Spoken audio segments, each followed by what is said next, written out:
ఇప్పుడు నువ్వు లోకంలో నుంచి, లోకమైన మత్తులో నుంచి వేరయ్యి. 1. 2, పరిశుద్ధాత్మ కూడా లోపడ్డాం. పరిశుద్ధాత్మ నీ జీవితాన్ని అప్పగించుకున్నాం. ఎంతటితో అయిపోలేదు. ఏంటిది? ఎంతటితో అయిపోలేదు. ఇప్పుడు హామాను అనే వ్యక్తి ఎస్తేరుకి ఎదురయ్యాడు. మర్దుకై ఉన్నాడు ఇక్కడ, మర్దుకైకి ఎదురయ్యాడు. వీళ్ళేమో దేవుని కొరకు పోరాడుతున్న ప్రజలు. అంటే దేవుని ప్రజలు నశించిపోకుండా ఉండాలని మర్దుకై, ఎస్తేరు అనే వ్యక్తులు పోరాడుతున్న వ్యక్తులు. అయితే వీరిని ఏ విధంగా సరే నశింప చేయాలని చూసే వ్యక్తే హామాను. అతను అంటాడు దుష్టుడైన హామాను. ఈ హామాను చేసే పని ఏంటి? ఎస్తేరును, మర్దుకైను ఏ విధంగా సరే ఆటంకపరిచి వారి జాతి ప్రజలందరినీ కూడా నశింప చేయాలి, నాశనము చేయాలి అని చూస్తున్నాడు. ఎవరు వారి జాతి ప్రజలు అంటే? యూదులు. ఎవరు? యూదులు అనగా ఎవరు? ఎవరు? యోదా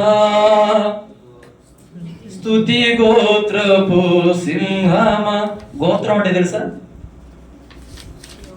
వంశము అని అర్థం. అర్థమైందా?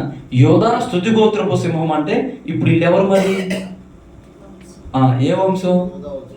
యోధా. యూదులు. వాళ్ళు కూడా యూదులే. అంటే వీళ్ళెవరు? దేవుని ప్రజలు. ఈ ప్రజల్ని ఎలా అయినా సరే నశింప చేయాలని దుష్టుడైన హామాను చూస్తున్నాడు.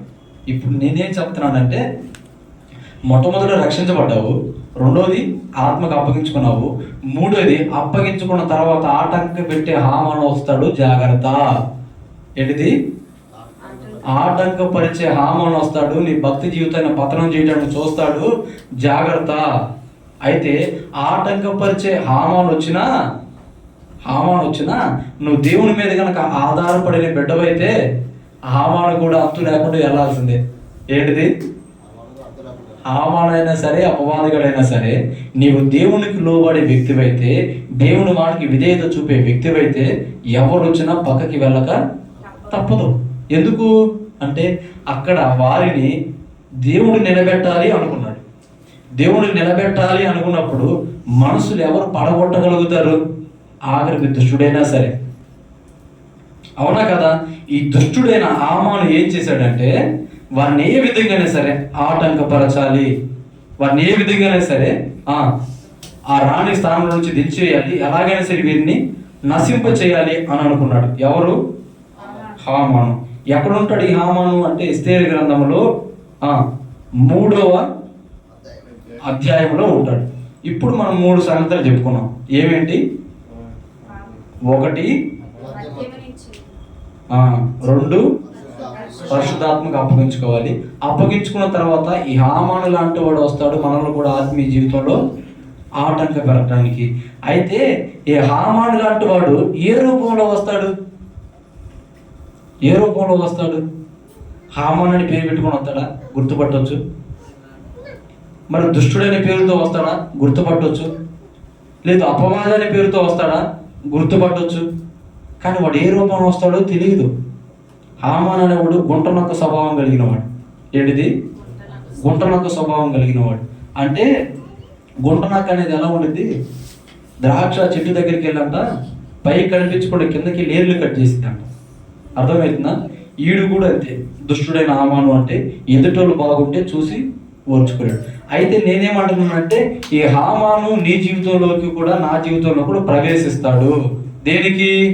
మన భక్తి జీవితాన్ని ఆటంక పెట్టడానికి. అయితే వాడు ఏ విధంగా వస్తాడో మనకి తెలియదు. భర్తగా రావచ్చు, భార్యగా రావచ్చు, అర్థమవుతుందా? స్నేహితులుగా రావచ్చు, లేదా అత్తమామల ద్వారా రావచ్చు. ఎలా అయితే వాడు పడగొట్టడమే కావాలండి. ఏంటిది?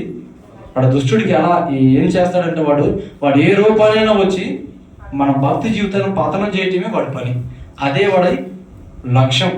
కాబట్టి మీరేం చేస్తారంటే, ఎటువంటి హామాను వస్తాడు కాబట్టి జాగ్రత్త పడాలి. ఏం పడాలి? జాగ్రత్త పడాలి. ఇన్ని వచ్చినా సరే ఈ మర్దుకైన వ్యక్తి, ఎస్తేరు అనే వ్యక్తి ఎక్కడొక్కడ విశ్వాసాన్ని కోల్పోరు. ఏమేమి మార్గాలు అయితే ఉండేవాళ్ళు ముందుకు వెళ్ళటానికి, ఆ మార్గాలు చూసుకుంటూ ముందుకు వెళుతున్నారు. కానీ వీడు ఆటంకి పెడుతున్నాడే, అవమానపరుస్తున్నాడే అని ఆగిపోలేదు. ఏంటిది?